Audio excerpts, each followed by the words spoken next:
Yo, what's going on, guys? My name is Chandler of the Geek Slays, and welcome back to the Scuffed Ass Podcast, episode 90. Here we have Jake talk sports again to talk sports. How you doing, my friend? I'm doing pretty good. How about you? I'm doing all right. I'm shocked you're doing good based off of the news you got this morning, but I'll take it. You know what, man? If there was any team that I would want to lose Rodgers, if there was any game, I would be okay with it being the Chiefs game. Because the That's Chiefs fair. game, coming into it, there was already a pretty good shot we lose. See, I disagree. The Chiefs. Okay, aren't good. yeah.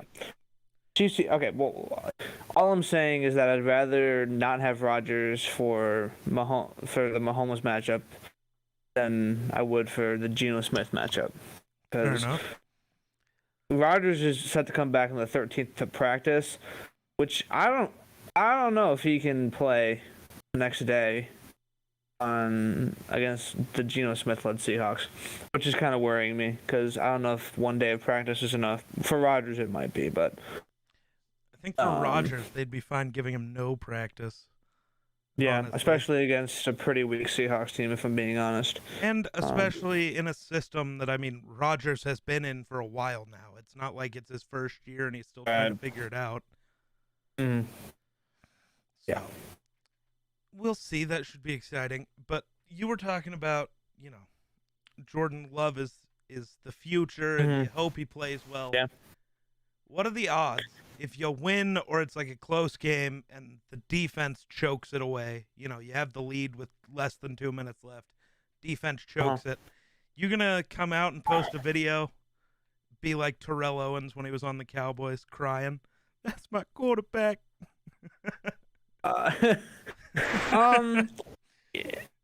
With the current state of the Chiefs' offense, I wouldn't expect our defense to have any problems. If I'm being completely honest, I think Mahomes is going to throw 2 or 3 interceptions.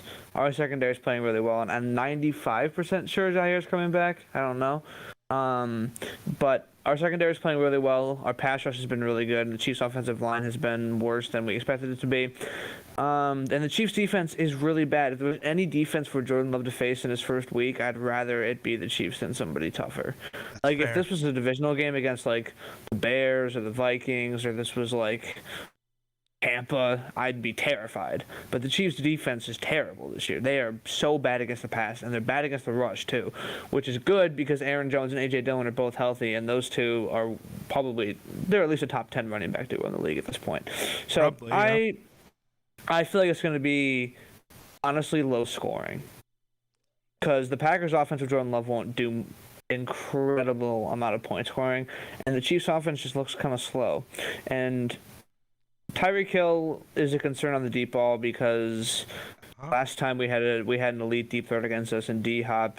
He burned Eric Stokes on the first play. Luckily, he got hurt, didn't have to play the rest of the game, but I feel like Tyreek Hill is going to get one deep touchdown because Eric Stokes is a rookie. So Fair enough. I expect 24-17 either way.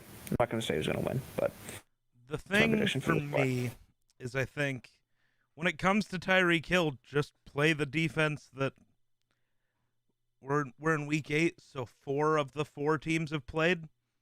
I'm sorry. Mhm. To shut down the Chiefs offense, play 2 deep safety. Do not let Tyreek Hill beat you over the top and you win. It's that I'm not easy. I'm not even giving the Chiefs much credit for the games they have won. Because 2 out of the 4 games they've won have been against NFC East teams, and both of them, neither of them are the Cowboys. Right. So, who else have they beaten? Washington, New York, Washington, Cleveland. New York, Cleveland. Cleveland in Week 1, which Cleveland isn't even that great this year, and who else have they beaten? I genuinely can't remember who that 4th team was. Let me see. Not NFC. 95% sure it was not a divisional opponent. The The Eagles. The Eagles. They have beaten the 3 NFC East teams that aren't the Cowboys so far. Oh my God. I kind of want to see the Chiefs play the Cowboys at this point. So they have 3 NFC East wins and the weakest AFC North team right now. So I'm not giving the Chiefs much credit for anything this year, so far at least. Oof. I mean, that's fair.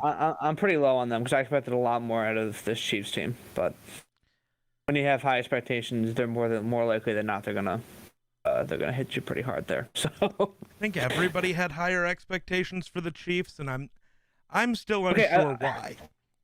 I will say that I definitely, before the season, I still had this belief, thought that the Chargers were really, really going to contend with them for the AFC West. And I still think now here and sitting pretty much halfway through the season that's a true fact. I think the Chargers win that division because they already have a win against the Chiefs and they have a better record right now. But they also just lost to Mac Jones. So yeah, I think we're counting the Raiders out, but I don't know, man.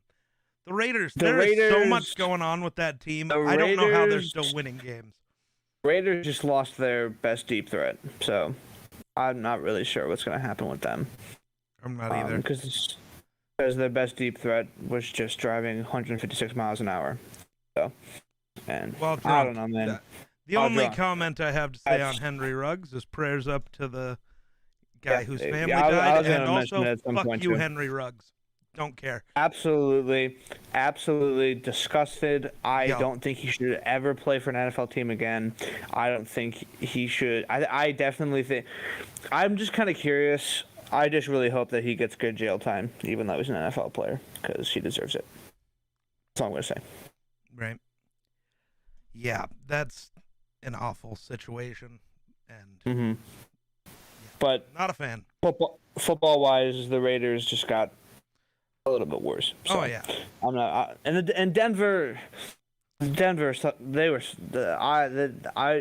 such frauds. I'm sorry. Denver. So yeah. Started out hot, and I just don't know what's going on. There's a few issues that I think nobody's actually recognizing. I do want to talk about Teddy a little bit, so I'll save my comments on him in a second. Okay. But I mean, let's look at that team. They have a bottom 5 O-line. Yeah. Their defense, which I still believe is good. The loss of Vaughn is bad. But the reason their defense has been playing poorly is they have 7 linebackers on injured reserve right now. They run a 3-4, and 7 linebackers of the 4 that have to play are injured. They keep bringing in new guys.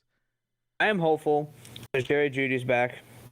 And I like Jerry Jeudy a lot. His route running's like legitimately elite. And I like Tim Patrick and Cortland Sutton. Noah Fant's hurt, but once he comes back, there's a pretty good receiving core. Yep. They are in no way this year a playoff team, but when they're healthy next year and that defense is a little bit more developed chemistry-wise, because there's a lot of young guys in that defense, I think they're going to be really, really a threat in the AFC. Yeah, and I think for the Von Miller trade is going to be tough on the Broncos this year. Yeah, for sure. Because I mean, he's the leader. How many sacks? I don't know how many.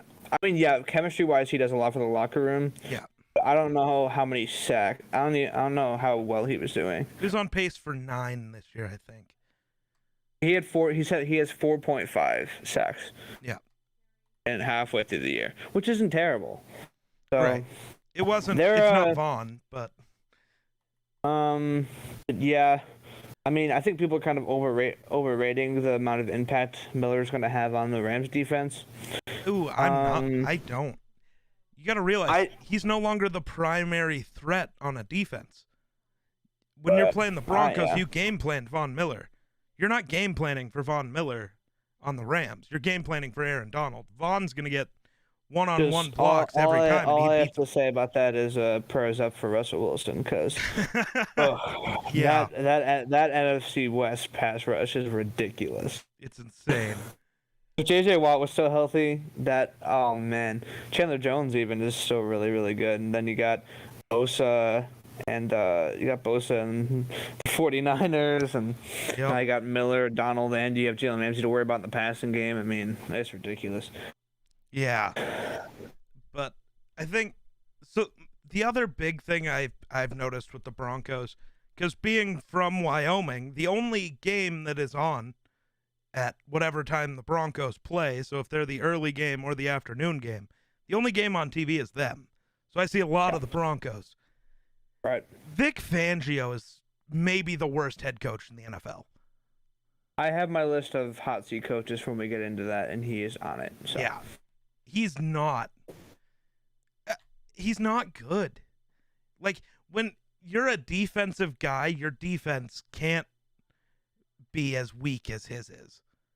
Especially with the talent they have. Like, it doesn't make sense. I know injuries are a big part of it, and there's another defensive-minded coach whose defense isn't performing that well that's on my list as well. Oh, yeah, I think I know who you're talking about. I know. Rattler. No. But I think Teddy is getting way too much of the blame, and this comes from a spot where normally the quarterback gets all the credit, so they're going to get the majority of the blame. That's how that works. Right. But when the Broncos win games, Teddy doesn't get any credit. But when they lose, he gets all the blame. That's so stupid. I get it. Teddy does not have the biggest arm. He doesn't have the biggest arm. I get that. Drew Lock does have a better arm when it comes to throwing the ball deep. Teddy's one of the three most accurate quarterbacks in the NFL. And I'm a man who sticks to my guns, so I'm still gonna stick with my take that Drew Lock's better than Teddy Bridgewater, but I think that's a trash take, but okay.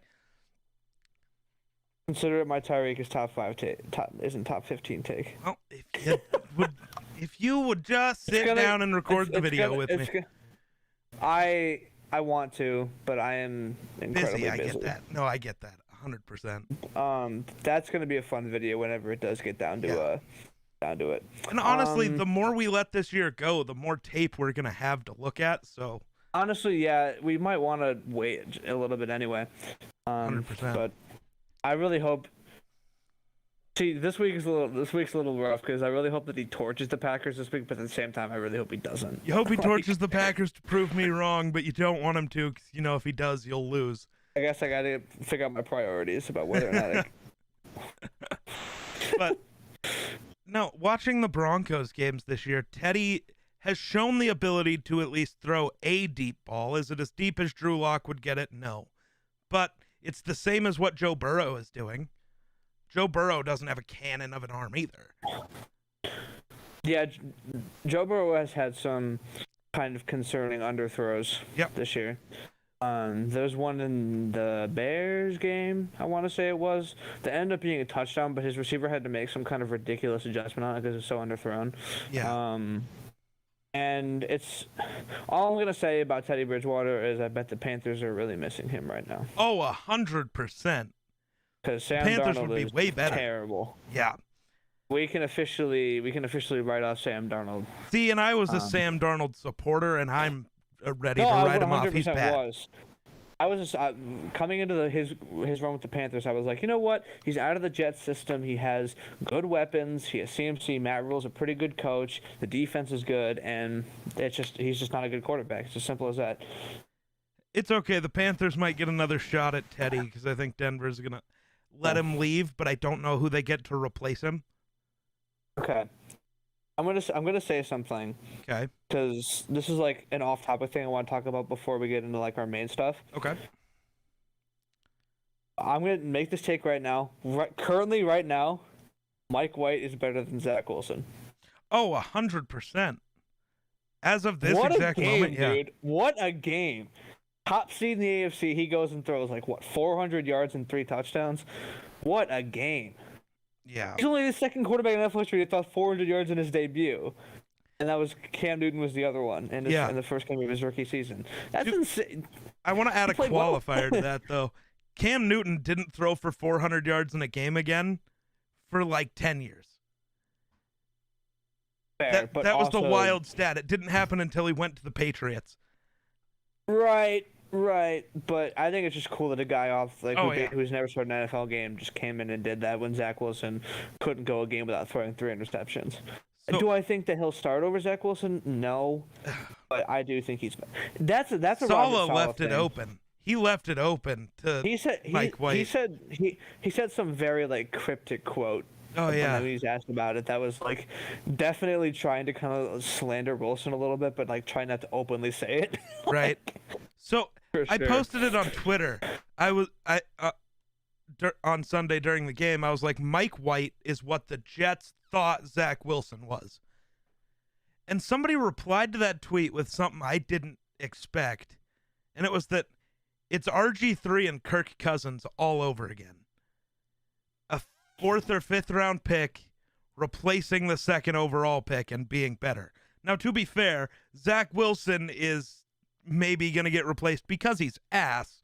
RG3 got replaced because his knee exploded. I was going to say, a healthy RG3, like completely, might still be a starter in the NFL. Oh, 100%. RG3 was amazing.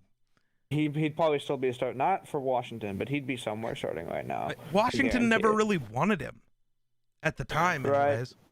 So. And then that was the birth of the Kirk Cousins you like that, and then he got signed to a huge contract, and he's underperforming. As he always does. So. No, he's underperforming as well. He's awful. Yeah, dude. Honestly, the Vikings might need to. I don't know what the Vikings are going to do because they just drafted a quarterback. Yeah, I don't understand. I don't really know what they're going to do about the quarterback situation. You have to keep Kirk Cousins around. No, I don't think you do. But I'm just saying, like, literally financially, like, wouldn't they like be put in like economic crisis if they maybe? Like, but also the Broncos really wanted. The Broncos really wanted Kirk Cousins back in the day. Call up John Elway because he's an idiot, and say, "Hey, we'll give you Kirk Cousins for Teddy Bridgewater now." I would take that. The Broncos would take that, and the Vikings would take that. That honestly the GM, like the owner, and the coaches trade. love Teddy. Seems like a pretty equal trade, honestly. I'm not gonna lie. Yeah, we'd just free up the money. Those two are pretty similar. Yep. But I think it's hard to say who's like really like better. Teddy, I think, might be better in the current Viking system. Oh, yeah. And I think Kirk would actually work well with the weapons he had in Denver. So I wouldn't hate that. Right? I wouldn't hate that. But, I wouldn't hate that. So we talked about it a little bit, but I wanted to have a little more conversation on the Von Miller trade and any other trade deadline stuff that was interesting. Absolutely not. It was boring. I literally did not see anything that even caught my eye. If you have something, go for it. But I really. So, my question to you is: did the Von Miller trade make the Rams Super Bowl favorites?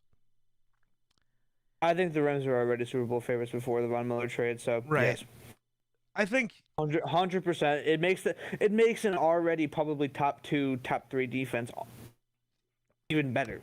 Right. And I think that the only team in the NFC who stands in the way of the Rams, Bucs, and Packers have a history of not really performing in big games, and they already beat the Bucs. So, yeah. Packers and the Rams do play this year, and Rodgers will probably be healthy for that. That'll be a fun game. Stafford versus Rodgers in a completely different context. Right. But I don't think the AFC is so weak. It's so weak. Oh yeah, I think the Super Bowl winner is whoever makes it out of the NFC. All of like the top tier AFC teams this year have had like a really bad loss. Yeah. The Bills got beat by the Steelers, and the Bengals just got beat by the Jets. The Ravens have been beat. Somebody beat them. The Raiders beat them, and the Raiders beat them, and the Bengals pounded them. Yeah. And then the Bengals turn around and lose to the Jets. So there's really like no consistency with the good teams. The Bills, I will say, are on a good streak, but they haven't lost a game since week 1. I don't think. No, they did. They lost to the Titans the week after the Titans lost to the Jets.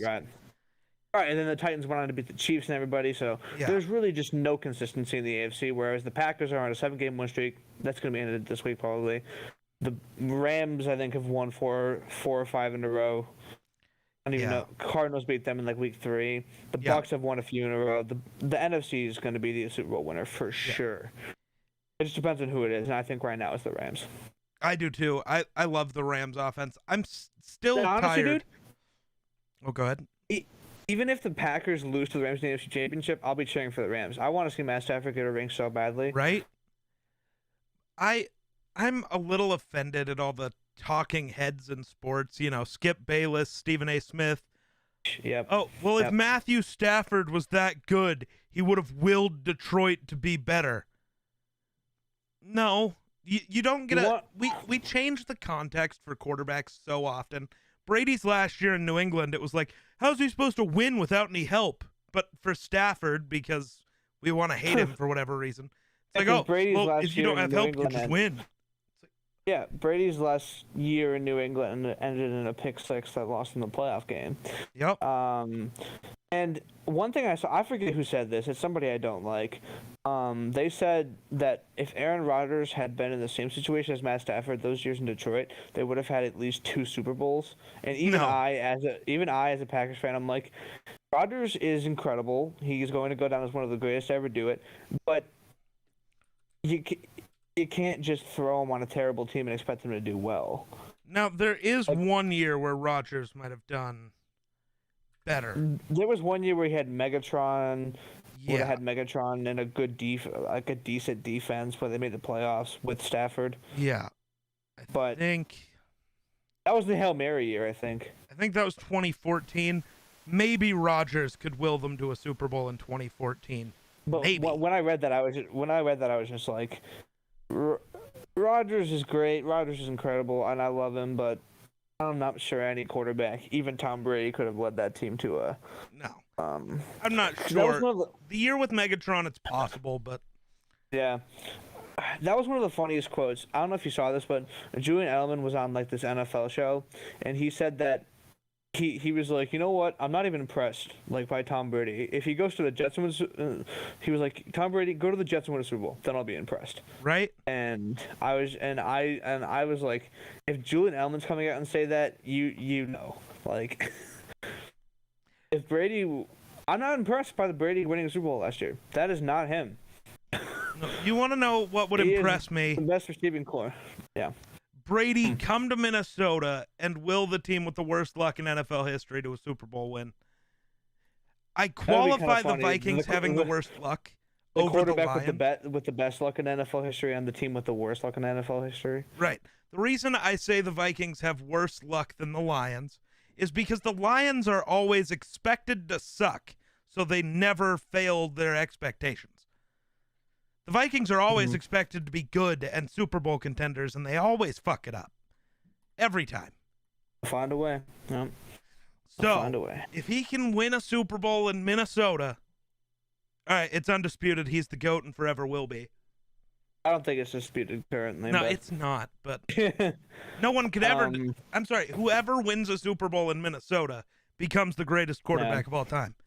That's just how it works. There's a sports podcast I listen to, and one of their hosts, he's a really, really smart guy, and I love listening to him talk about football because he knows a crap ton, but he holds the genuine belief that Peyton Manning's the GOAT. See, I think I feel like that's not too accurate. So my thing is, if we're talking about quarterbacks, Brady is the greatest of all time because of accomplishments.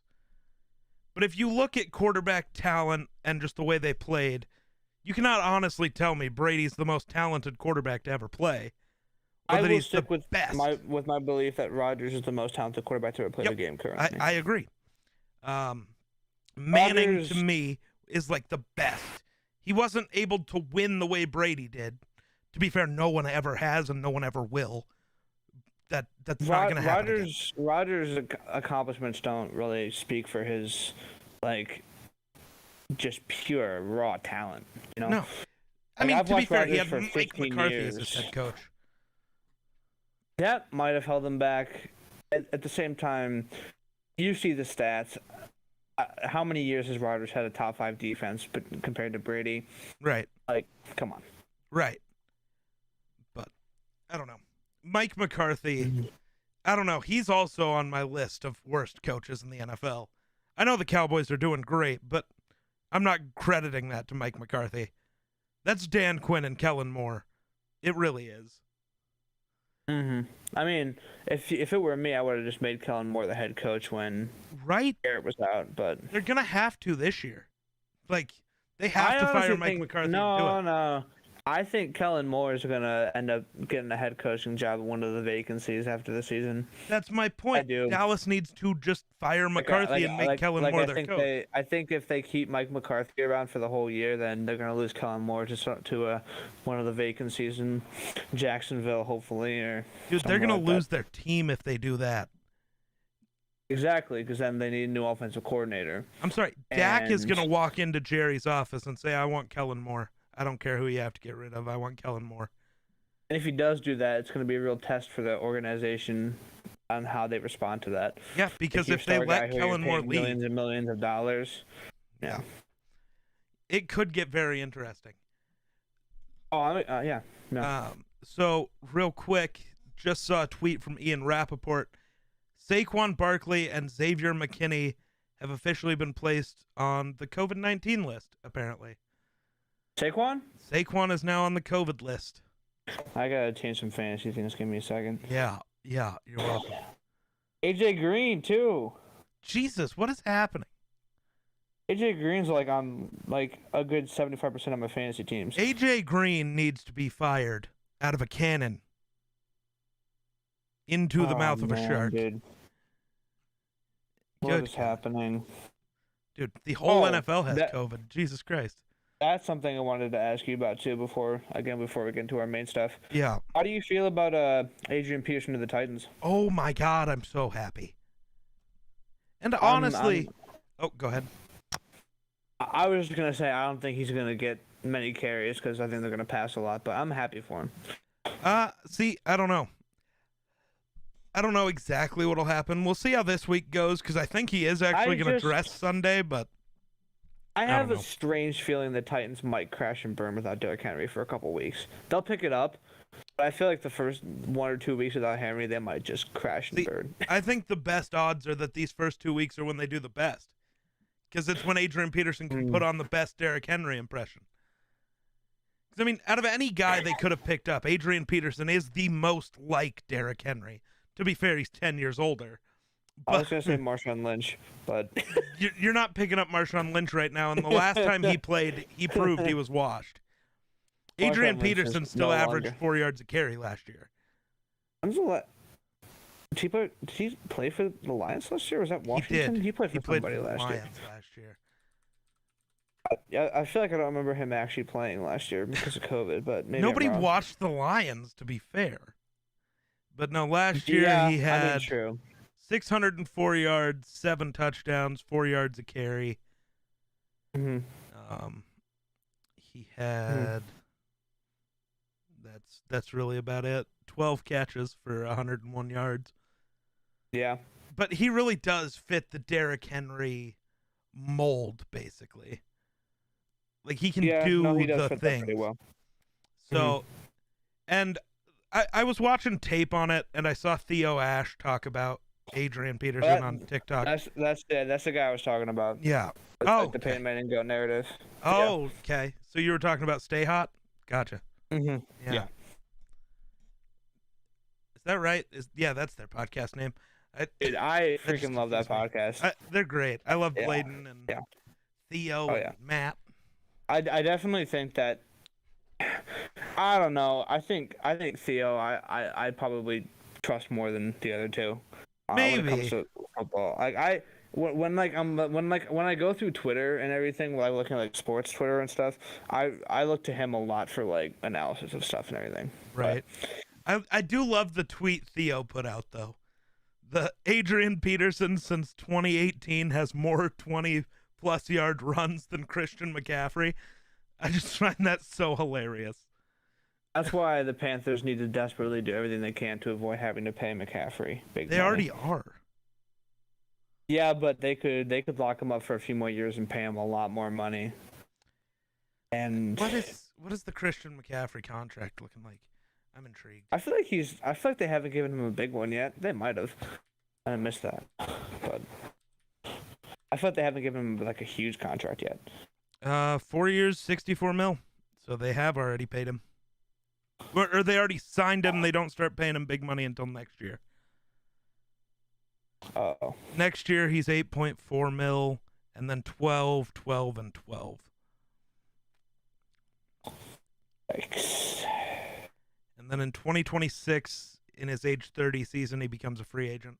The Giants can still avoid paying Saquon though, so Yeah, and they probably need to. As much as I hate that because I love Saquon. I like Saquon. I love Christian McCaffrey. But they're just injury prone. You cannot rely on them. It's just a running back thing. Like, literally, even Derrick Henry, the poster boy for some running back can stay healthy for a long period of time, is hurt now. It's literally just Alvin Kamara left. Right. And I'm pretty sure Alvin Kamara is the only top 5 running back who's starting this week. I'm not gonna lie. Dalvin Cook, Nick Chubb. Nick Chubb's hurt. He's not playing this week, I don't think. Really? He played last week. Did he get hurt again? I think he's listed as doubtful, maybe questionable, but Nick Chubb. He'll at least be limited because Kareem Hunt got the main back carries against the Steelers. Kareem Hunt didn't play. What? I don't think. Oh, sorry, it was Dearness Johnson. I was like, Kareem Hunt's on IR. He got out carried by Dearness Johnson. Nick Chubb had 16 carries for 61 yards. Dearness Johnson had 4 for 22. Nick Chubb just wasn't impactful on his carries because he's coming back from an injury. I think you're thinking of the Thursday night game against the Broncos. Off the top of your head. Like you're mixing the two is what I think is going on in your head. Probably. Yeah. But which happens. Not judging you for that. I do it all the time.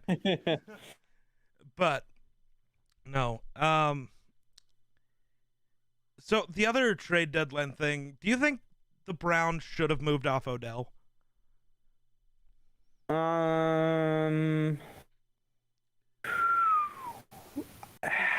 That's maybe. See, I think that he fits what they do really well. They should have thrown the ball.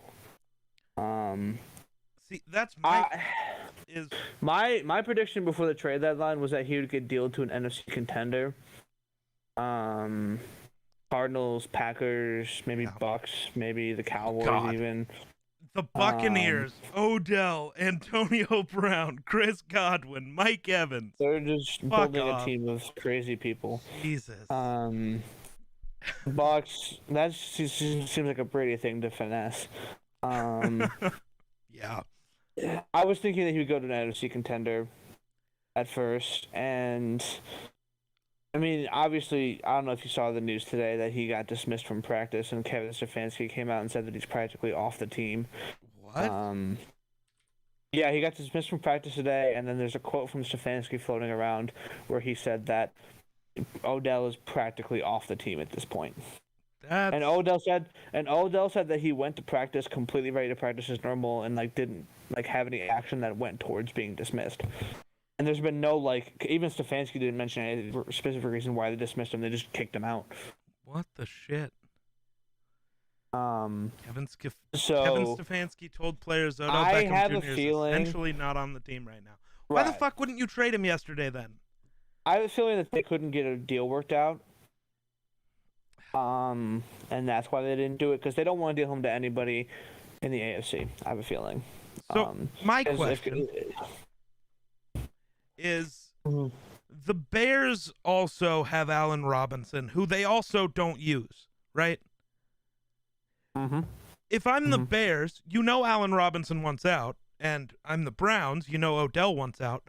Why not just call the Bears, or if you're the Bears, call the Browns, and say, hey, we'll swap A-Rob for Odell? I don't think Odell would want to go to Chicago. Tough titty. He doesn't have a choice. He doesn't have a no-trade clause. He can go fuck himself. I mean, I don't know. That's what the Browns are telling him to do right now anyways. So I also don't think Allen Robinson would want to go to Cleveland either, because it'd probably be the same situation where he just wouldn't get used. Yeah, what is the deal with the Browns not using him? He's still Odell. He's still open all the time. They're using him, but Baker just doesn't throw him the ball. This is a Baker thing. This isn't a script thing. See, I've noticed Baker does not throw him the ball. Yeah, I've noticed Baker and Odell they at least seem fairly close off the field. They have no on-field chemistry at all. None. I see people blaming it or pinning it on Baker being hurt. I see people pinning it on Odell's attitude, but Odell is still a great receiver, and if he's open, just throw him the ball. Right. He's got good. Odell can catch better than anybody in the league. Odell's hands he has elite hands. Ooh. Like, I like Odell's catching ability a lot. It might have declined a little bit since his time in New York, but yeah. I do like his hands quite a bit. I would still, if I'm Baker Mayfield and I'm seeing Odell open, I'm throwing it to him every single time I see an opportunity to. Right. Because I see him as the wide receiver 1 over Jarvis. Oh, absolutely. If you're asking me, I don't really put Jarvis on the same level as Odell. So, I don't know who this person is, but I see a tweet here from Baker Mayfield's, like they were talking about his, I don't know, he must have had a press conference today. And when he was asked if he would accept an apology from Odell, he just said, yeah, I think any sort of conversation would go a long way. And when he was asked if he's hurt by it all, he said, hurt? Nah. Surprised? Yeah. See, if I'm Odell, right, or just any wide receiver, and I'm having problems with, I'm open, my quarterback won't throw me the ball. Why the fuck are you having your dad post shit on social media? Just go talk to Baker. I don't think that was induced by Odell. I think Odell's dad is just frustrated. Maybe. But my thing is, why not just go have a conversation with Baker? I mean, that'd be an easy way to fix it. But be an adult and just... Odell's one of those guys who isn't really about doing the easy thing. So. See, but it just popped into my head. I guess Terrell Owens did that with Donovan McNabb once. And they kicked him off the team for confronting Donovan McNabb. So I don't know. Maybe Odell's also thinking of that. You're not allowed to talk to your quarterback like that. Also, here's something I didn't know until a couple days ago. Okay. This isn't Odell related. This is Jarvis Landry. You know Jarvis Landry runs a 5-second 40? What? Yeah. His combine was 5. And he doesn't seem to be any faster. He runs a 5-second 40. No shot. He is slow. No. Maybe. Bleacher Report. I don't know when this is from. 2014. That would have been rookie year. He did have the worst 40-yard dash time among receivers at the combine, running at 4.77, which still slow, but. That's 5 is like worse than offensive line should be. So Jarvis Landry's slow. Odell is fast. Yeah. I think that kind of plays into like why the Browns didn't trade Odell. It's because that's a not very explosive receiving core without Odell. And also apparently Stefanski just wants to play the quiet game with him. And I don't know if this speaks more to Stefanski's character than it does Odell's, but I don't know. The Browns are a mess this year. I think for everyone on that team, the having expectations for the first time ever and having all the different issues, injuries and just poor play from people you expected to be way better. It's just a tough year for the Browns and none of them are handling it very well. Listen, here's the bottom line. They're last in the division right now. Yes, they are. In order to be like a wild card, like 7th seed, they have to be at least 2nd. There's no way. Probably not, no. I don't think there's any way they finish higher than the Broncos. Sorry, not the Broncos. The Bengals or the Ravens. There's no shot. They got to finish higher than the Steelers. I was so low on the Steelers. They just lost to Pittsburgh, though. Yeah. Hey, like, we're all forgetting. What about the late hit on Baker, though, by Joe Hayden that wasn't called? That pissed me off when I saw it. I was not watching the game. I was so pissed. I don't even know what you're talking about. But I love it. No, so Baker was already out of bounds and had already basically stopped running. And full speed, Joe Hayden just goes, lights him up. He flies like 5 yards under the the bench. He goes underneath the bench. And he was laying there for like 2 seconds. The entire stadium is silent. The announcer's silent. And then suddenly Baker just pops up and is the most fired up I've ever seen the motherfucker. It was great. It was the Baker. He played into that moment Baker so like great. One of my favorite quarterbacks in the NFL. I love his personality. I think he's such a gangster. At this moment, they can have Kirk Cousins. I'll take Baker. The Vikings would be better with Baker. Of course. Yeah, Baker's got a better arm. He's younger, faster, biggest probably a little bit more intelligent. Maybe. My biggest thing is Baker actually has the confidence to make a throw. Will he make a shitty throw? Maybe. But it's just like Carson Wentz. Carson Wentz will make any throw. He will try at least. And if he throws an interception, he forgot about it before he threw it. He doesn't care. It's kind of weird that Carson Wentz has only like 2 or 3 interceptions this year. I think it's 4 now because he had 2 against the Titans, but I think he had 1 coming into that game. Yeah. Oh yeah. Maybe because he had the record currently, or like the longest streak currently for games without an interception. Is Kirk Cousins the Ben Simmons of the NFL? He has the capability to do something, but he doesn't have the confidence, so he just doesn't. I don't know. I don't know if it's a Ben Simmons thing or what. So all right, let's move into this topic. We were going to talk about the Vikings. Let's move into that. So Kirk, I don't know what his deal is. So I watched the entire Dallas game on Sunday night, and I've gone back and watched the film on it because that game pissed me off. After that game, I wanted to fly to Minnesota and kick Kirk Cousins in the dick. Cooper Rush season, baby. Cooper Rush Jesus season. Christ, I'd rather have him than Kirk at this. My issue is one guy on that field was making $30 million. One guy was making $500,000. You couldn't tell the difference between the two. You could not. Nope. So Kirk's overpaid. Simple as that. My thing with Kirk was there were multiple plays. It's 3rd down and like 7.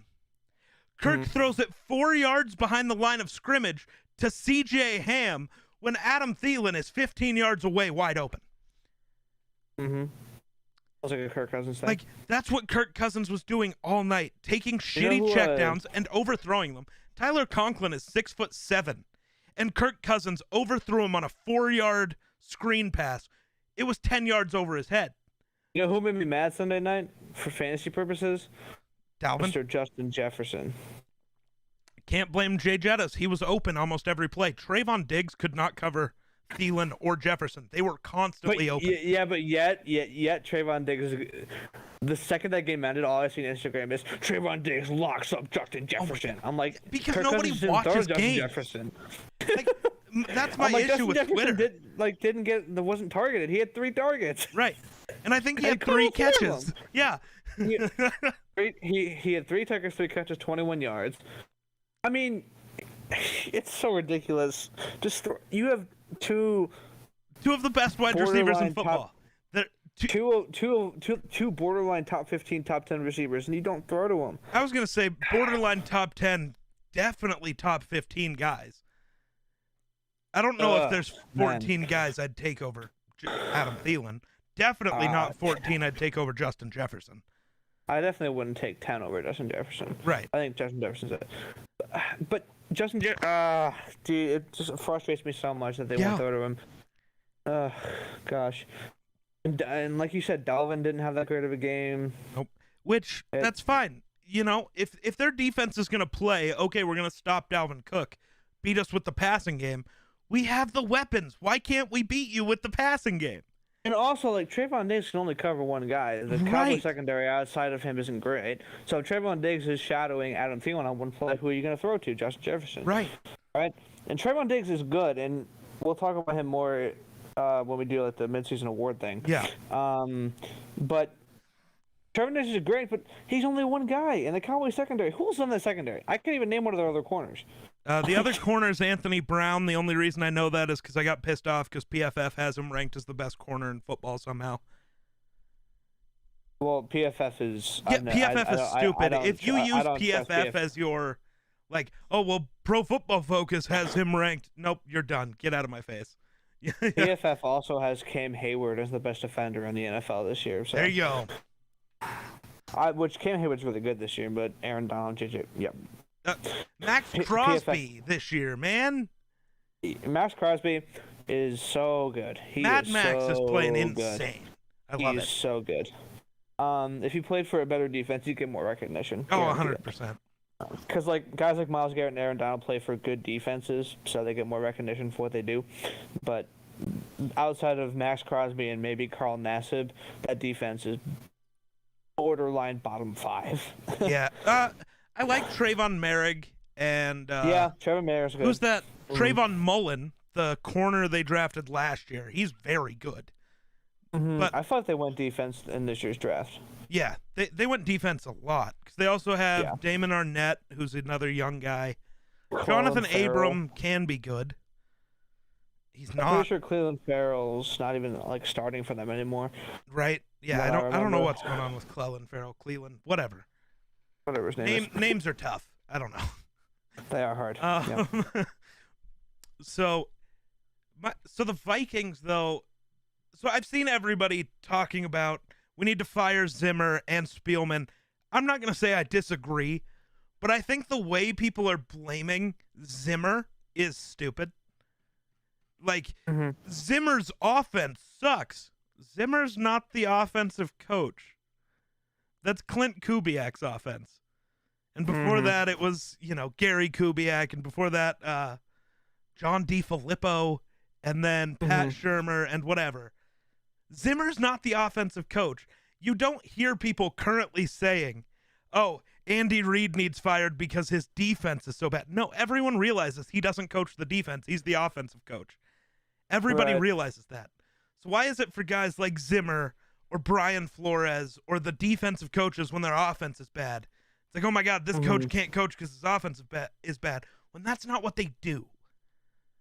Right. Like, if you want to criticize his defense, that's fair. Yeah. I don't know. I really don't have much to say about the Vikings. I definitely don't think they're going 12-5 like we predicted them to. No, but my biggest issue that's still, like a definite guarantee that it doesn't happen. My biggest issue still, though, is which of their games that they played could they have not won? Like, with a little bit of luck, they're 7-0 right now. They have not lost by more than 7 in a single game. And all of them were down to the wire games. Yeah, but I don't know, man. I think the Vikings probably could still be a wild card team.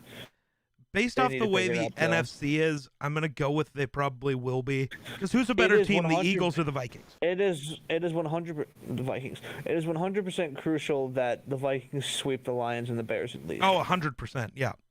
They could split or maybe even go winless against the Packers and still be fine. But they need to split. They need to sweep the Lions and the Bears. Yeah. 100%, because that'll be good for divisional tiebreakers in case the Bears keep winning. Right, they're not really winning now. So, the Lions are 0-7. They're not a threat. If the Vikings can't beat them, then they shouldn't be in the playoffs. Right. If the Vikings struggle against the Lions whenever they play for the first time, they already did, and the Vikings were technically up 17-0 going into the fourth quarter, and then Dan Campbell pulled out his bag of tricks, and. The Vikings beat them, right? Yeah, the Vikings did beat them, but it was closer than it should have been. But the Lions have been playing good teams very close. That was true up until they got beat by a lower tier team in the Eagles. No, but that's what I'm saying. The lower tier teams have smoked them. But I feel like the Vikings. Not the Vikings. I feel like the Lions are one of those teams that's just going to play to the level of their opponent. Pretty much, yep. Because they even had the Packers kind of for the first half. It was neck and neck. The first half of that Monday night game, I was a little worried, but then I realized it's the Lions and the Packers. We could handle them. And that's about all. So right now, the Cardinals, the Rams, the Cowboys, the Packers, the Bucks, those are your guaranteed 5 playoff teams. You got 2 more playoff spots. Really, based off the records right now, the Eagles are technically in contention, but they're bad. That's not a playoff team. The Rams and the Seahawks are both right there. Or not the Rams, the 49ers, sorry. Yeah. I don't know how good the Seahawks are. I have my playoff seeding predictions all written out. Okay. Currently. Okay. The NFC. Let's go over that. Yeah. The NFC, I have the 1 seed, the Cardinals. Okay. Packers at the 2 seed, Bucks at the 3, and Cowboys at the 4. Okay. At the 5th, I got the Rams. Yep. 6, I think Russell Wilson pulls the Seahawks back into the playoffs. Oh, really? And 7, you're gonna hate this one. New Orleans. No shot they make it without Jameis. Trevor Siemian is not leading them to the playoffs. Trevor Siemian just beat the Bucks. So I don't care. Mike White just threw for 400 yards. Cooper Rush just played out of his mind. Backups do that in their first game. The same thing happened with Taylor Heineke, and now everybody's over Taylor Heineke. I think they find a way. Schedule's weak. And the rest of that division's booty. So for my playoff teams in the NFC, I got the Cardinals 1, Packers 2. I have Cowboys 3. I was debating it, but I don't think, like, look at the strength of schedule, right? That the Bucks finished lower record-wise than the Cowboys, because the Bucks have a criminally stupid easy schedule, right? That just should not have been given to a team like that. But then I got the Bucks at 4, Rams at 5, obviously. The Cardinals and the Rams could flip. One of those teams is going to be the 1 seed. The other one's going to be the 5 seed. Oh, 100%. Because one of those teams is going to be the winner of that division, and they will be the best team in the NFC if they win that division. Then the other team is going to be way better than the 6 or the 7. So those 2 could easily flip. But I went Cardinals. But then I got, man, I've struggled with this because I have the Vikings at the 7 seed. Like, if Jameis was playing, I'd probably have the Saints. But I think the Seahawks, when Russell Wilson gets back, make a push. And either Minnesota gets 6 and the Seahawks get 7, or vice versa. I don't know exactly how that'll pan out. But I think if they have the exact same record, Minnesota has the tiebreaker because they beat them head-to-head. So we'll see how that goes. But I don't know. I need to see something from Minnesota. I really wish I would have heard Clint Kubiak get fired this week. His offense is just so bad. Yeah. Pretty sure a 9-year-old could make up better play calls for this team. But we'll see. We got the Ravens on Sunday, so that's spooky. AFC. Oh. I got Bills at the 1. Okay. I think they're gonna pull out that division. Yeah. Titans at the 3, and Chiefs at the 4. I think the Chiefs will win that division, but they're gonna be the worst of the division winners. And then Chargers at the 5, Bengals at the 6, and Patriots at the 7. Ooh, okay. Ours are very different. So I also have the Bills at the 1. But I have Ravens still at 2. Titans at 3. And right now, I have the Raiders at 4. They're the most consistent team in the AFC West. Like, they are the only team that every week looks the exact same. They're the team who looks the most real. I don't have the Chiefs making the playoffs. I don't. This might change later in the season, but I'm not going to bet against Mahomes just yet. I have the Bengals then at the 5 seed, the Chargers at 6, and I got the Colts at 7. I was debating it. I flipped a coin legitimately in my dorm room. I flipped a coin between the Patriots and the Colts, and the Patriots won. Put them there. There you go. And I'm so torn on those two teams. Yeah. Because they both could go on some random hot streak or some random cold streak. See, the thing is, I can't tell. To me, the Patriots play it too safe, and the Colts, love or hate Carson Wentz, he can make way more plays than Mac Jones can. Carson Wentz, the record might not reflect it, but he looks good this year. Oh, I like what I'm saying. I like what I'm saying. Like, nowhere every game he has 3 or 4 super bonehead plays. Like, that's just. I think that might just be a product of the new system. The new system. I also question if it's him trying to prove that he's he's who some people think he was, or that he's the opposite of what the majority of people say. Because so many, he's heard everybody say he sucks. Right. This is a very narrative year for Carson Wentz. Yeah. And I think next year he'll be able to eliminate some of those boneheaded plays because he'll have more chemistry with the offense, and he'll be more adjusted to Frank Reich's playbook. Because Frank Reich was on that coaching staff with the Eagles, but he wasn't the head coach. That wasn't his offense. No. And Frank Reich runs a very Philip Rivers style of offense, which Carson Wentz is not. No, because Carson Wentz can throw a deep ball. Right. Yeah. So Colts and Patriots, I'm very torn between those two teams, but I'm gonna go with the Patriots for now. And we'll see. In like 3 weeks, I could have it changed to where the Colts are winning that division. Derrick Henry's not coming back until either week 18 or wild card week, at best. So. And the Titans might. No, they're definitely playing on wild card weekend. Never mind. I forgot that there's only one bye week now. Yeah. I was saying they might be able to snag the 2 seed depending on what the Ravens do, but no. Nope. Yeah, so they'll definitely be playing wild card weekend, and if Derrick Henry comes back, right now with my setup, they'd be playing the Bengals wild card weekend. I think that would be an easy win for them. See, the way I have it, I think, the Titans. What did I rank them? No, the Raiders would play the Colts. The Titans would play the Chargers, right? Yeah. And the Bengals would be going up against the Ravens. That'd be a fun wild card weekend. I think that the playoffs this year are going to be electric. Oh, I bet. The NFC playoffs are going to be so fun to watch. Oh, yeah. There's so many good teams in the NFC. Like, I'd love to see a Packers-Rams or like a Bucs-Cowboys matchups in the divisionals. Yeah. I think that would be fun. And this year, more than any other, really is, of the 7 teams who make the playoffs on both sides, it is 100% the any given Sunday type thing.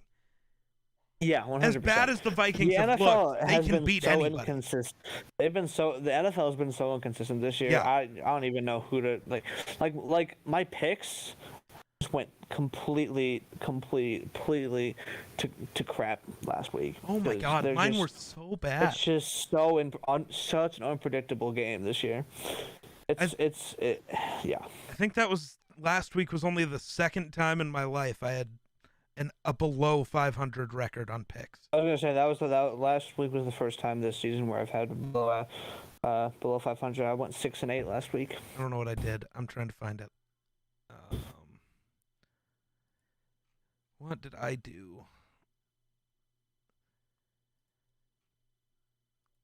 This website's being douchey. I think the fix to that is just I'm just gonna be picking more upsets now. Right. Because I had like they're happening way more often. 6 games correct. Yep, 6-8. Yep. God. Yeah. We both. I'm pretty sure we had pretty similar picks in week 8. I think so. Yeah. But either way, I know we had a couple flipped, but I think that the Cardinals could lose in the divisional round pretty easily. It could happen. I could see Come off a bye week. Especially Packers with the way I have it set up. I mean, the Packers 100% can beat them with a full strength team. Yeah. If they could do it without Devontae, Lazard, and MVS, and Jair, Zadarius Smith, all those guys. Yeah. And the Rams could easily beat them. Cowboys could probably beat the Cardinals. Buccaneers could beat them. Shit, the Vikings could beat them. They tried once. They had them and missed a field goal. Yeah. Like, that's the thing with this the NFC for sure Literally any team can beat any other team any day. Doesn't matter. The NFC is really, really strong. Really, really strong. I guess the only team who maybe can't is the Lions, but they are in the first year of a true rebuild. The Lions are just going to keep getting better, I think. 100%. I think the Lions are a few years away from contending for a playoff spot. My question is, if you're the Lions, what the hell do you do in the draft? Because as of right now, they're going to get the first overall. Thibodeau. Thank you. I've seen so many people saying take a quarterback. I'm sorry. I don't know if there's a QB in this draft better than Jared Goff. Nope. Jared Goff's not good, but I don't like especially any of the QBs. not. There might be guys who will eventually in the draft who will eventually be better than Goff, but if you're building for like now, right? Thibodeau. I think Thibodeau, with the teams that are in the number one overall pick right now, Houston might want to go quarterback. Nah, I think the first they got Tyrod. True. So Houston, Jacksonville, the Lions. Obviously, Jacksonville ain't taking a quarterback. Right. I think Jacksonville, Detroit, Houston, the three most likely teams for the number one overall pick. I think they would all go Kayvon Thibodeau. Even the Jets could go Thibodeau if the Jets might go. It's still possible they get the first pick, but there's also no. I was gonna say that the Jets might, if there was a receiver good enough, go receiver. I don't think there's a receiver good enough though. There's the kid from Ohio State whose name I don't remember, but Chris Olave. There you go. And then there's Derek Stingley, the receiver or the corner from LSU. He's also high on people's boards. Yeah. If the Lions were to get the first overall pick, I would take Thibodeau, and then I don't think a quarterback goes until Washington's pick. Man, if I were the Lions and I were to get the number one overall pick in this draft, I like Thibodeau, but it's one of those times where you consider trading that number one overall pick. I would. Maybe a team like the Eagles, who has 3 first-round picks this year, trades you all 3 for it because they're in love with Matt Corral or whoever. I don't think the Eagles would go quarterback. I'm not sure. I'm just saying, any of these teams, the Dolphins have, a ton of first-round picks. Like, there are a bunch of teams who maybe they fall in love with Matt Corral or Malik Willis or Spencer Rattler somehow. Spencer Rattler is going to play another year at college. He has 100%. To, right? If he's getting benched, he's 100% this offseason or even before. It's going to transfer, play a full year at a new school, and hopefully try and build some more draft stock. If he tries to enter the draft right now, he'll go late rounds. Yeah, I don't think anybody's going to take a shot on him. Spencer Rattler's going late rounds anyways. He's never been a good quarterback, and he never will be. If he has a really good year with a college team, they might take him as a Mr. Trubisky kind of guy. And take him early by mistake, because Mr. Trubisky had one good year at North Carolina that caught the Bears' eye apparently. Problem is more than Deshaun Watson or Patrick Mahomes. So Spencer Rattler was the Heisman favorite coming into this year after being terrible last year. He's been overrated his entire career, and that's just because after Baker, Kyler, Jalen Hurts, everybody just thought Rattler would be the next guy up, and he's not. Caleb Williams is the next guy up. He's actually a good quarterback. I think he would go number one overall if they had, if he was eligible to be drafted this year. Caleb Williams? Yeah. 100%. He looks great. All right. As long as he plays well, yeah. Right. But do we want to do midseason awards? I wanted to move back for 1 second, back to the Vikings, because I have a question for you. Because I have the 3 names of coaches I want the Vikings to pick up. They need a new GM also. I'm sick of Rick Spielman. The guy can't draft. I'm over it. Well, he can hit some picks, but he misses other really easy picks. It's the stupidest thing. I hate the guy. Can't draft offensive linemen either. In 10 years, the only good offensive lineman he's drafted is Christian Darrisaw. Come on. Yeah. So, for some reason, I keep seeing people pretend that Mike Tomlin won't be a Steelers head coach next year. So I'd love to have Mike Tomlin back in Minnesota. It's one of my favorite sound bites from this year. Oh my God!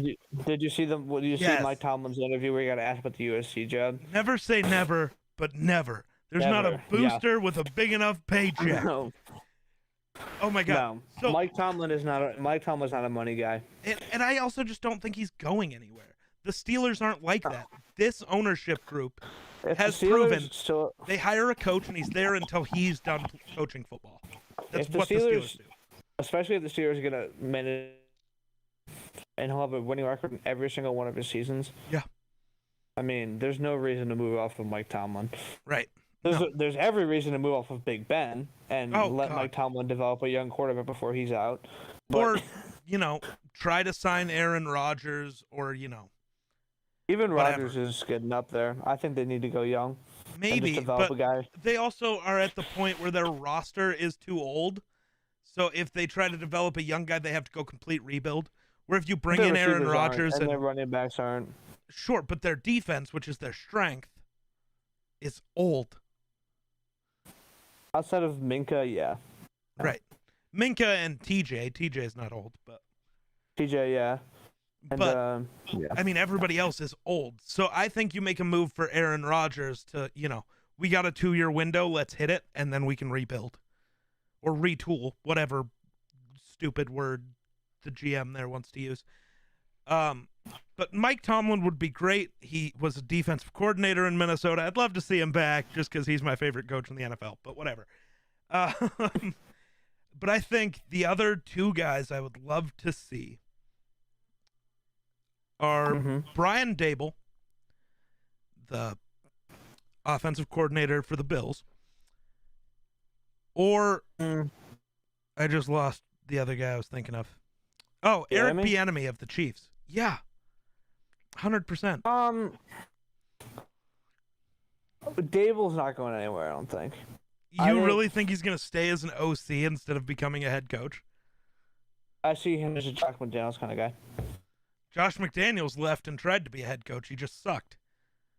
Right. Yeah. So, I have a feeling that this Bills coaching staff is, I don't forget the name of their DC. Leslie Frazier. He used to be the head coach of the Vikings. Right. Yep. Yeah. So Leslie Frazier, Mike Daboll, and Sean McDermott, whatever they're doing is working. I think that trio might sit together for this a couple more years. Maybe. I think Bieniemy is a very viable option for the Vikings for sure. I just want an offensive guy. Here's the thing. Bieniemy, for some reason, Bieniemy should have been a head coach a long time ago. I don't know why he hasn't been yet. I can tell you a pretty educated guess as to why he hasn't been a head coach yet. I have a couple actual reasons, but I know what I think the real reason is. It's just stupid, so I'm not going to talk about that one. I think we're both thinking of the same reason, but it's pretty evident in the league that that's a problem. But yeah. Bieniemy is incredibly smart and runs a really, really good offense, one that I think that would benefit the Vikings. I think Bieniemy should be the next guy. And if Kellen Moore decides to be a head coach, why not pursue that? That one also, yeah, I could totally see Kellen Moore. To me, he's not leaving Dallas. So right. There's a very small chance of this, but if he ends up saying, hey, I want out, I want to be a head coach, the Vikings need to be the first ones calling. On the phone, yep. For sure, 100%. They need to be the first ones calling. Kellen Moore is young. He can be there for a long time. He is very offensive-minded. That defense can take care of itself. I guarantee it. Even if they don't have a defensive-minded coach, I think that defense can do good. I don't know who the Vikings do you know who the Vikings DC is currently? Well, since Zimmer calls the defensive plays, I have no clue. Do they even have one? I'm checking. They have to have one. They have to have a guy in the headset to the defense. Yeah. The Vikings co-defensive coordinator, because, Zimmer is basically the guy. Yeah. Just like how, Sean McVay is the offensive coordinator for the Rams, basically. But it's Andre Patterson. And I'm pretty sure he will do just fine. He can run the same system. Nothing would have to change. It would be fine. Right, and if he's a guy who's been around Zimmer for a long time, he should be able to pretty much Recreate emanate it or replicate what Zimmer does. But I also, God damn it, I just lost what I'd been thinking about this for like so long, and it just poofed. Okay, yeah, but so the Eric Bieniemy thing, the actual reasons I think teams will give are he's not a play caller. He doesn't call the plays for Kansas City. Andy Reid does. Does that matter? I don't think so, but whatever. Matt LaFleur wasn't a play caller, right, for the Rams, so for the Titans, right. So and then he's 33-7. He had the scandal when he was the coach at Colorado. Yeah, but what head coach in the NFL hasn't had some kind of scandal so far? Not many. Yeah. That's no different from the Raiders hiring John Gruden after all he did. Right. Because I'm sure there was some knowledge of that. And people like that get hired all the time still. Yeah. Because they're good coaches. Yeah. And Bieniemy's a good coach. And Bieniemy has already coached in Minnesota before. Just bring the motherfucker back. Oh my God. The one thing that I would be a little bit worried about Bieniemy is I don't know how good of a leader he is. I'm sure he's probably pretty good. But it can't be worse than Mike Zimmer, who nearly got in a fist fight with his quarterback on the sideline. God damn. Mike Zimmer is just a bland, monotone guy who does not fire up a team. 2017 showed what Mike Zimmer can be at his best, but we saw it once. Now we're seeing what he can do pretty much the rest of the time. Performing at minimum capacity. Yeah, and it's not good enough. If Eric Bieniemy or Kellen Moore are not the head coach of the Vikings next year, I'm going to be pissed. If it ends up being another defensive guy, I'm going to be pissed. There's a small chance Zimmer is still the head coach. Small chance. Small. If we make the playoffs and go on a run, they won't let him go. Which, again, with this NFC, anything is possible. We've talked about this on both of our podcasts. I think we're in agreement that there's no way Zimmer gets fired mid-season. So. Oh no, that's just not what the Vikings do. Yeah. So, I'm double checking if they have ever fired a coach in the middle of a season. But I don't was going think to say the Packers haven't, but Mike McCarthy was fired. They fired McCarthy after they lost to Josh Rosen's Cardinals. Oh, no, there was one. Brad Childress. I've never heard that name. He was the head coach for a reason, I guess. When Brett Favre came to Minnesota. And it was literally the next year that he got fired, because at the midway point we were 3-7, and he was out. 3-7. That does make sense then. Yeah, we were literally one play away from the Super Bowl. We lost 31-3 to the Packers, and Childress was out. Just that quick. Mm-hmm. Yeah. And then Leslie Frazier took over. And that didn't go great. Okay. Yeah. But the Vikings have had a lot of very not memorable head coaches. Yeah. No. So, all right, let's move into our midseason awards because we got to get through this before you got to go. So. Yeah, I do not have much more time. Nope. But here we are. Midseason awards, MVP. I know exactly who you're picking. Do you? It's not good. You're definitely going Matt Stafford. Yeah, I am. I'm going Kyler Murray still. At this exact moment, I'm going Matt Stafford. I'm on the stance where I'm going to pick Kyler Murray right now, but I want 100% see the argument for Matt Stafford because I love Matt Stafford's playing great. You've been on the Kyler Murray train since before the season started, so I'm sticking with that take. Right, yeah, you're not jumping off the train after one mediocre week. Believe in Kyler. I'm still believing Kyler. He's playing incredible outside of the Packers game. No reason to believe he's not. And it wasn't like he was terrible in the Packers game. Right, nobody would be talking bad about him if AJ Green turns his fucking head. Right, everyone would be like, "Wow, look how clutch Kyler is winning a game for his team, throwing a touchdown pass." But instead, AJ Green just decided to look at the jumbotron and watch himself. I don't know which corner that was covering him, but you can't tell me truly one-on-one. Rasul Douglas. Yeah, you're not telling me truly one-on-one Rasul Douglas is stopping AJ Green from making that catch. I'm not gonna lie, Rasul Douglas made a good play on that ball still. Oh, that interception was nice. Not like I saw him bobble it around. I thought it was incomplete. I thought he just dropped it, but it was a nice catch. But all I'm thinking is if AJ Green turned around, we're 6-2. So right, simple as that. Yeah, I would have been okay with that loss. We should have lost that game. Yeah. Offensive Player of the Year was my next one that I had listed down. I don't know what order you want to go in, but yeah, that's fine. Cooper Kupp. Yep, I agree. 100%. It would have been Derrick Henry, but he's hurt now, so I can't give it to him. Even if Derrick Henry was healthy, I would have given it to Cooper Kupp right now. Oh, I don't know. Just on a tear. Oh, Cooper Kupp is on a tear. I think on a tear. Isn't he on pace to break Calvin Johnson's single-season receiving yards record? He's on pace for close to 2,000 right now. Right.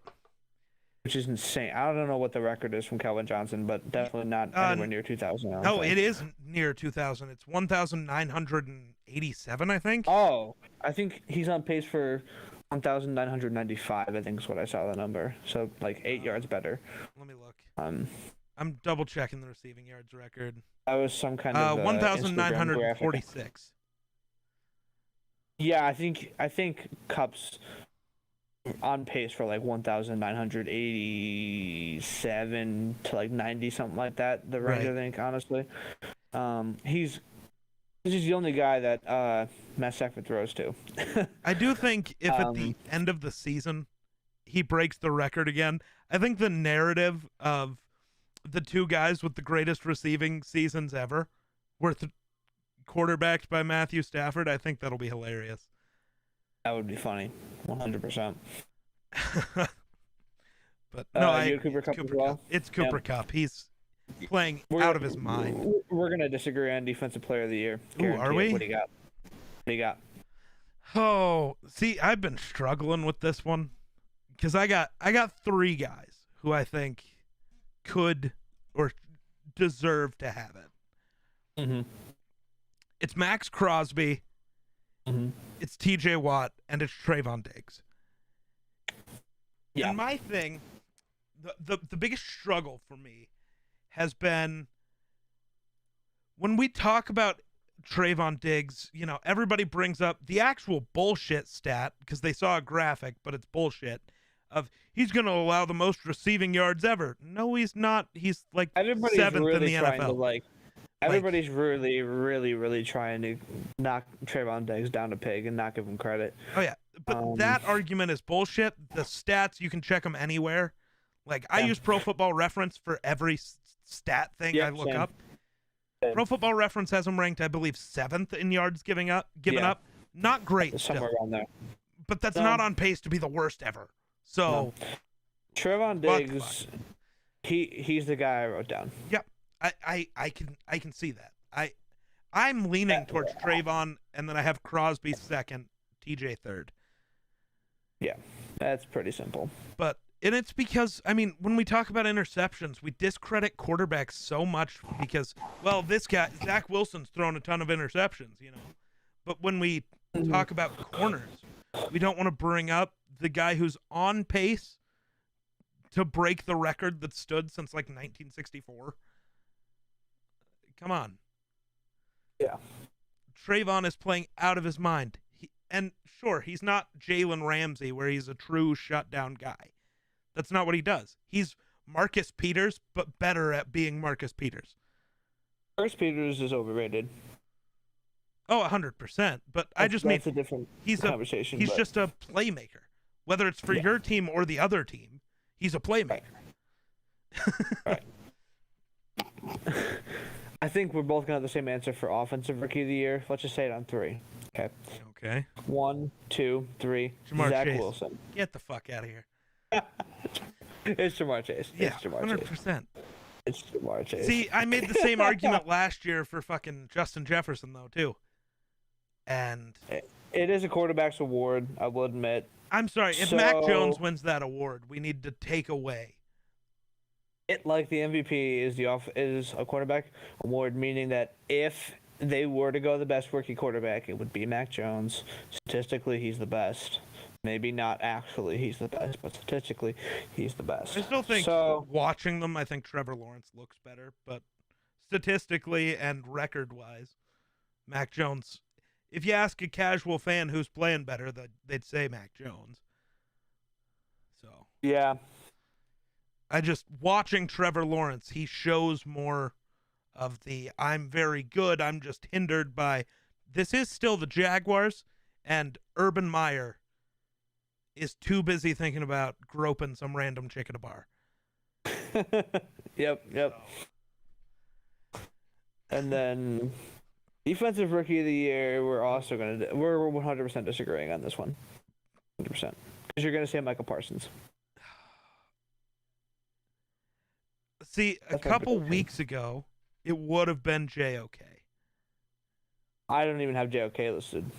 Who are you going with? Because right now I'm going Micah Parsons, I think. Patrick Surtain. I could see it. No, that's fair. He had the passer rating that he's allowed is so low. I didn't even know. He's like second or third in the NFL right now in passer rating allowed. Yeah. The interceptions might draw people away from him, but I freaking love actually, he has a pick six. What am I talking about? Patrick Surtain's really good. He's really good. Oh, he's great. And I think he might be just overall the best defensive rookie this year. But it's the same thing with the MVP. I have my take, but I completely understand going Micah Parsons or JOK. 100%. But my thing is, I said coming into this draft, Surtain, JOK, and Micah are the three best defensive players. And so far, I think they've proved that. They're definitely the best three. It's just a matter of which. And I'm not offended with whoever you put at one. I just, I think if JOK, I believe he got injured. I think JOK's hurt. And JC Horn hasn't even played a game yet, so we don't know about him. JC Horn played a bunch of games. He played up till like week 4. I totally thought he was hurt. He did get hurt, but he's not. Yeah, JOK is on IR. So I think if you had asked me 2 weeks ago, it would have been JOK. Because just watching him on a football field, like the way Micah looked Sunday, JOK had looked all year. You know, he's everywhere. He's blowing up every play. And but no, I like the Patrick Surtain pick. That's not. I don't hate it. Dude, I don't even know why I listed the comeback player of the year because it's so clearly Dak.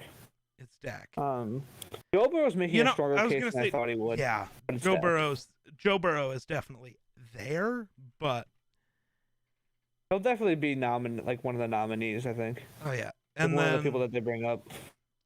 See, a lot of people expected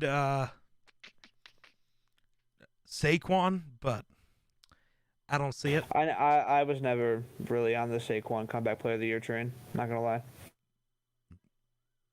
But I was never. And then coach of the year, I wrote this down just because Cliff Kingsbury so far. I don't hate that. I have Zach Taylor, but Cliff Kingsbury is great also. That was the other guy I was thinking about, Cliff Kingsbury. Honestly, you know who else could win it? Huh.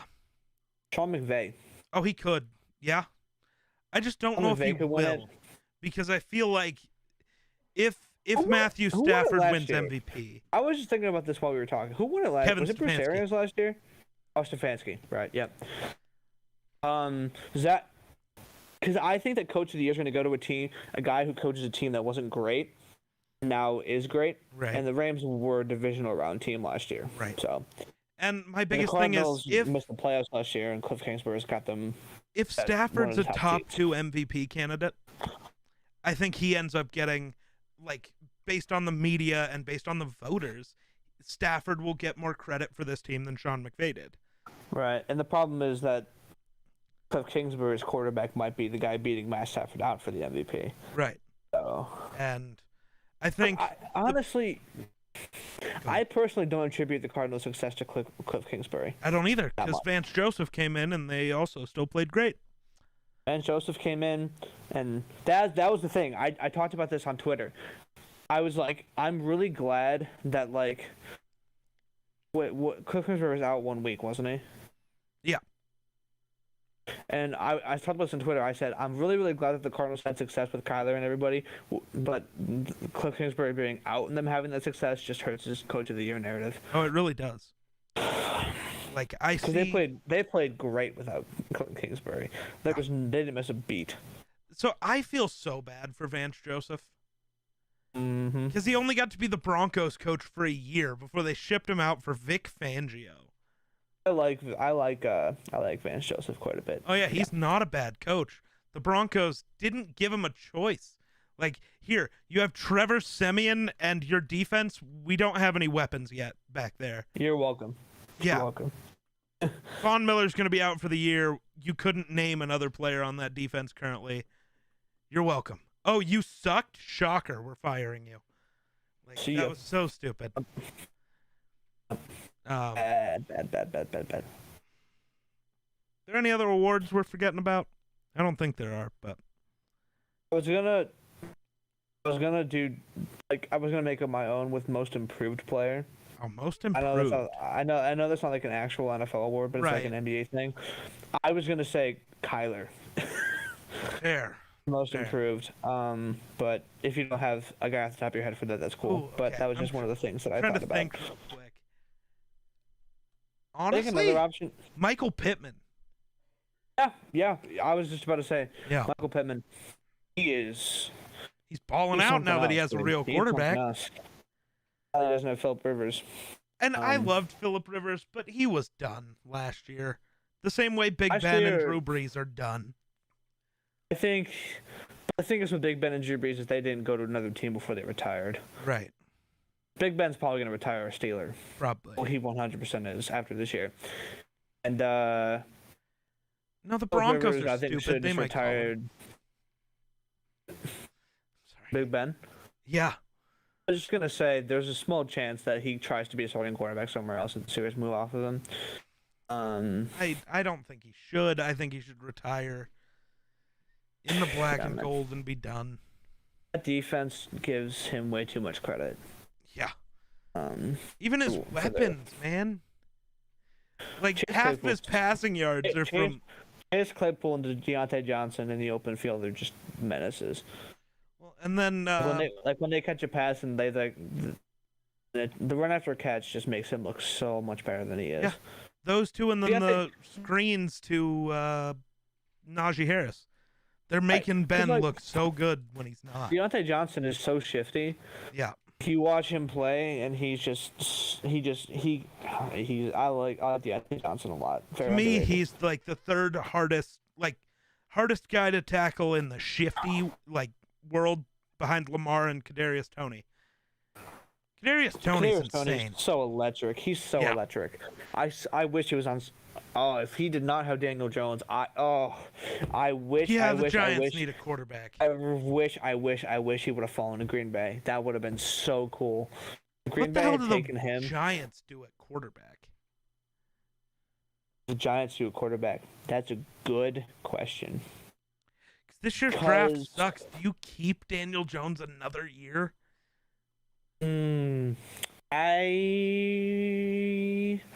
Or do you make a move for Teddy Bridgewater? Do you try to make a trade for Kirk Cousins?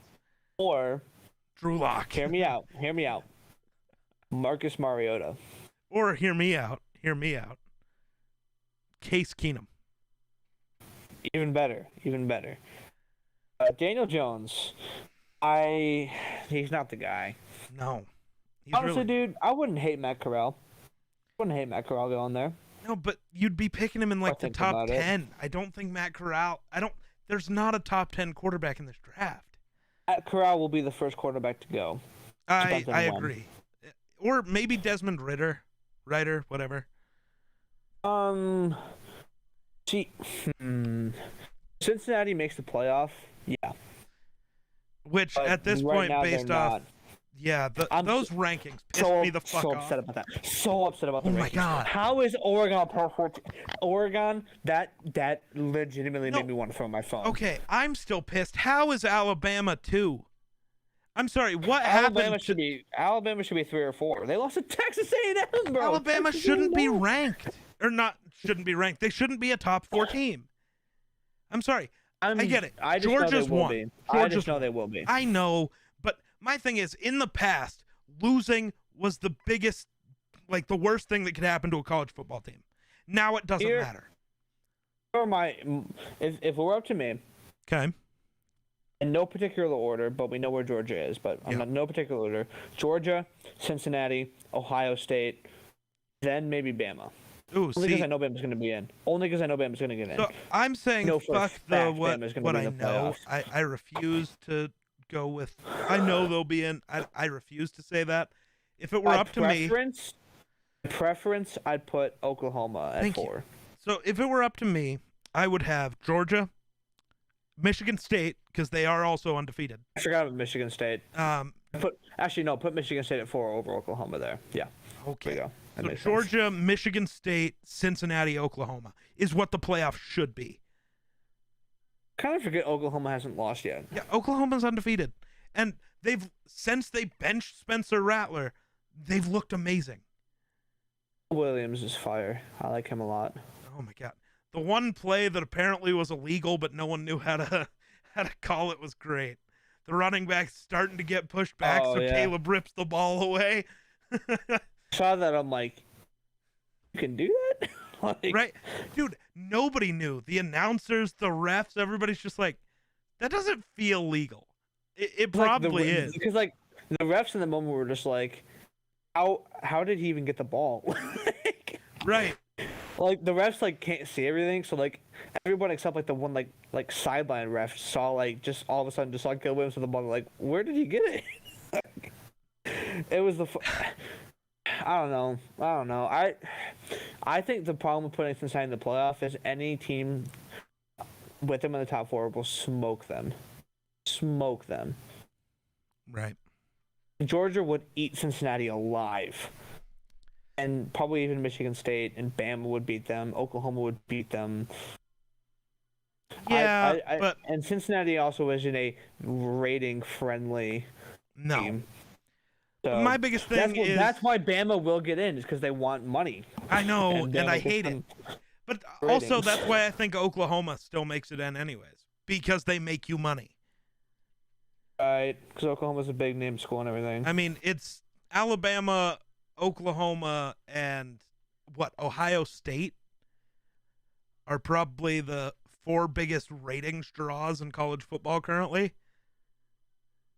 Georgia's just the best team. I don't think they're the team that everybody actually cares about. I don't think I've heard a single person tell me they've actually watched a Georgia game. Not one.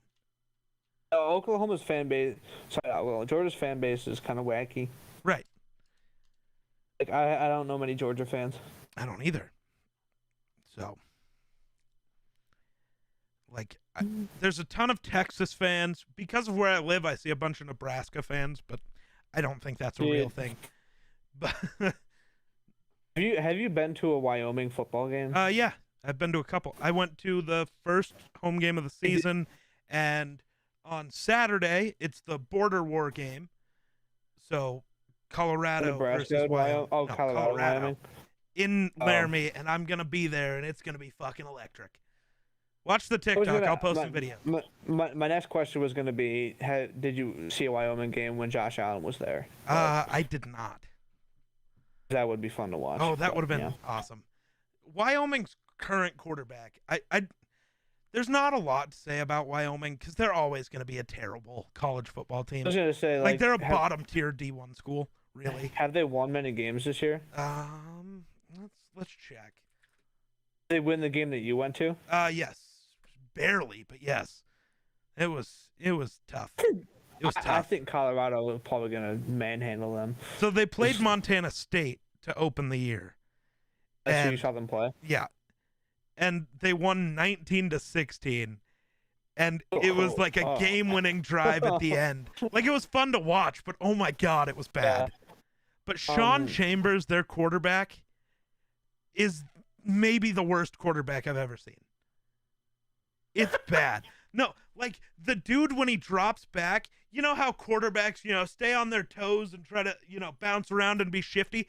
He just stands flat-footed, throws flat-footed. It's the worst thing I've ever seen. Does he have good throw power and throw accuracy, or No, he's not accurate at all. He does have a fairly big arm, but he's not accurate with it.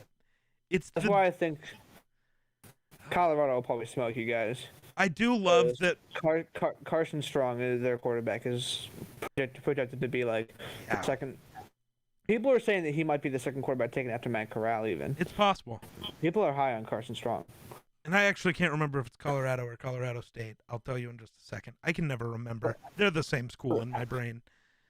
Colorado State might be a different story. But so Josh Cobbs and Aidan Eberhard, they're two receivers.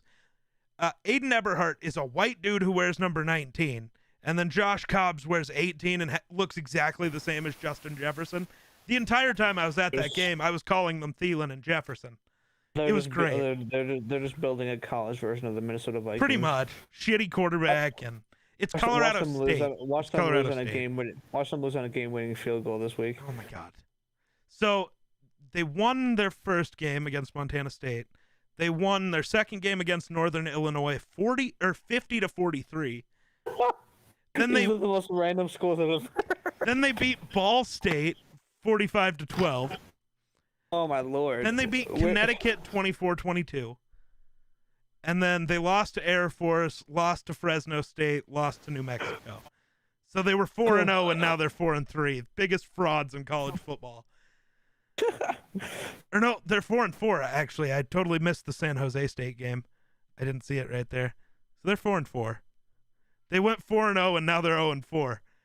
San Jose State. Oh man, these are the most random schools I've ever heard in my life. And then we got Colorado State Rams this week, and they're 3-5. So Wyoming might actually win that game.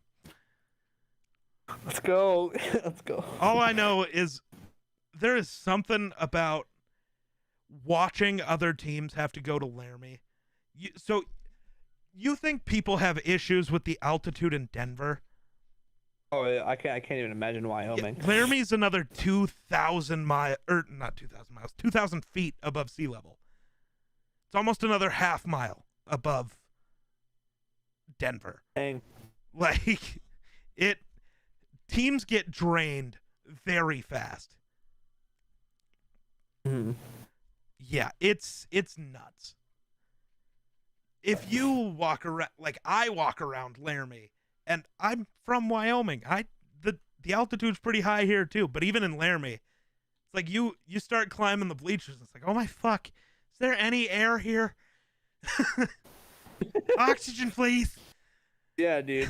Honestly, and that's actually funny.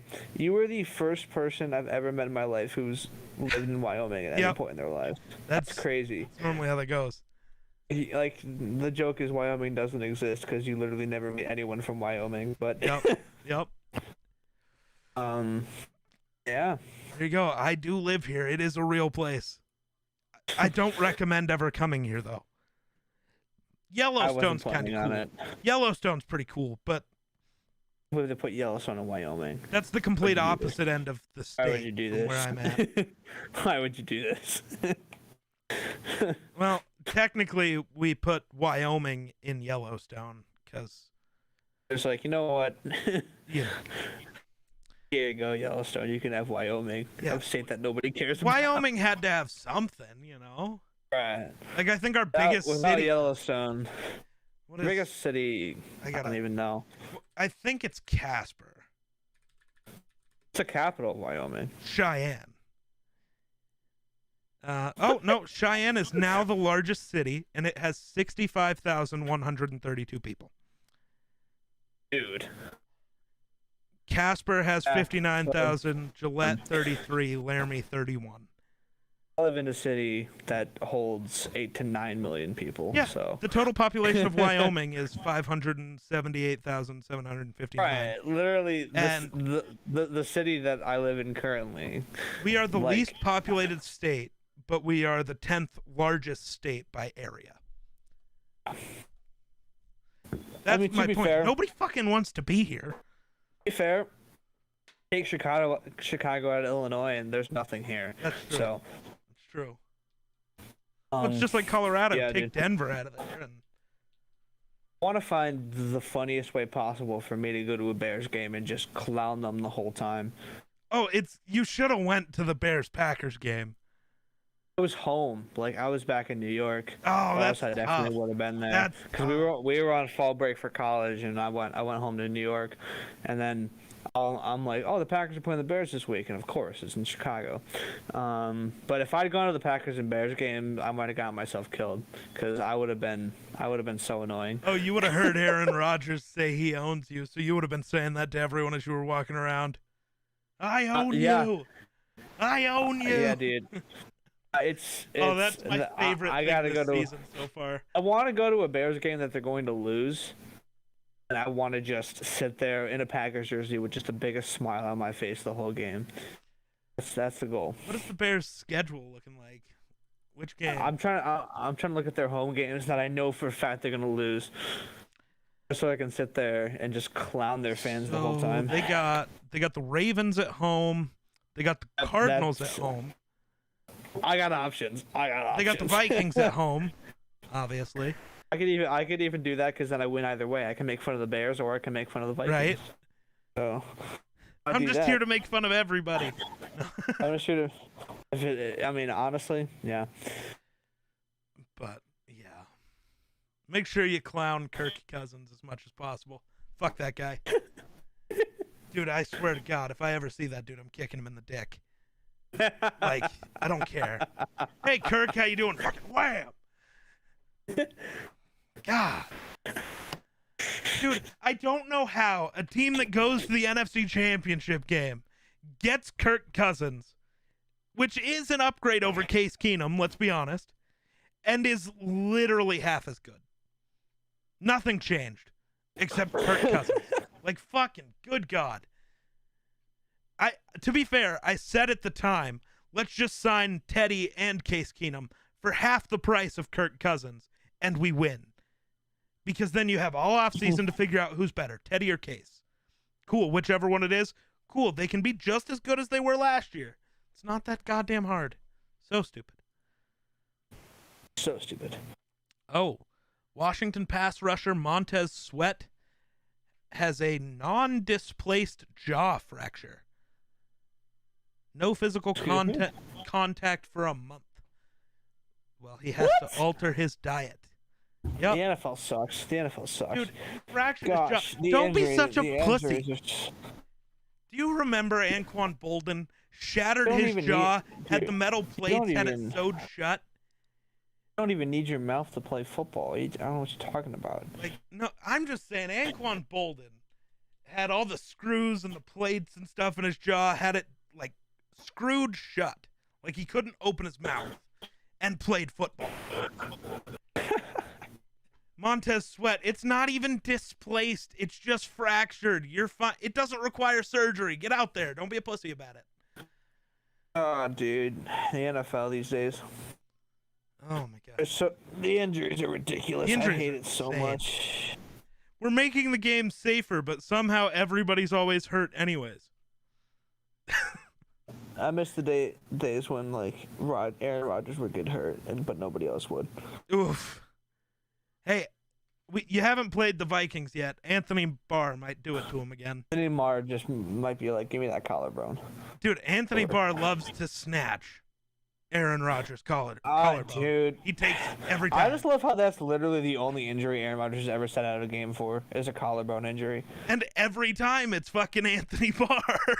It's Anthony Barr, yeah, literally. Anthony Barr can't be credited with any other injury except every Aaron Rodgers injury. Yeah, I remember the last time that happened. They were playing in Minnesota, and Anthony Barr just... Oh, he smoked him. Dude, he went for the collarbone, bro. He drilled his shoulder into the ground. He was like, it's over. And then that was the Brett Hundley pissed season. at all the people who were like, that was a late hit. No, it wasn't. Well, it was dirty. Also, technically, no. By the rules today, it would be. But then, not a dirty hit. It was a legal hit, but there was definitely intention behind it. It was just very, he was... Now, I don't think it's the same as, like, back when the Saints had the Bounty Gate thing. I don't think he was getting paid to do it. But I think that's always been the thing, though, right? In football. It's if you get a chance to hit the quarterback, you hit that motherfucker. That's always been the thing. Like, if you get the chance, you take it. And I don't know. You hate to see it. I don't like seeing anyone get hurt, but that is kind of part of the game still. But Christian McCaffrey has been designated for return from injured reserve. He'll just get hurt again. Oof. Hey, but we might get to see Christian McCaffrey for a week. We get to see him for a week. So who do the Panthers play this week? They might win. The Panthers might win this week. I don't know who they play, but who do they play? Fuck. The Panthers play the Patriots at home. In Carolina. So either they win that game and Christian McCaffrey goes off, or Christian McCaffrey gets his leg snapped by Matthew Judon on the first snap of the game. No, Matthew Judon can't get any pressure because he's getting held all the time. That's true. Christian McCaffrey could have a good game against that defense. Yeah. Oh, shit. Michael Thomas officially announces he is out for the season. Doesn't surprise me. I never expected him to come back. I did, kinda.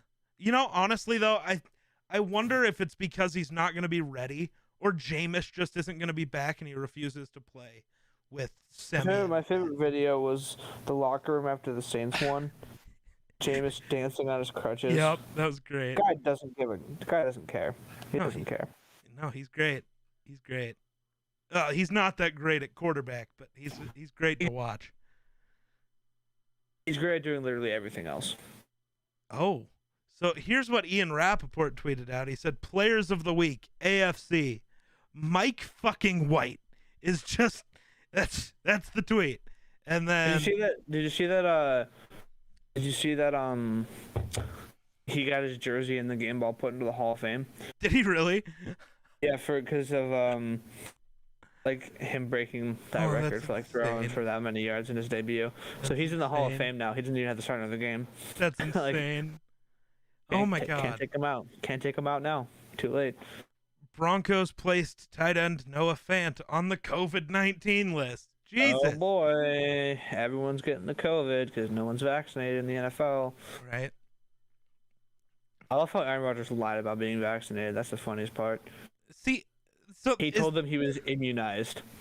Did he? I haven't. Okay. I saw something weird, but I didn't. Here's what Rodgers did.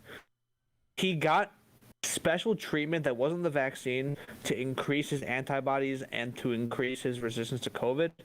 But the NFL wouldn't classify that as being vaccinated. So while he's been treated for COVID, he's not vaccinated. So when he got COVID, the NFL isn't treating him as someone who is vaccinated who could potentially play on Sunday. They're treating him as someone who's unvaccinated, meaning that he can't come back until the 13th.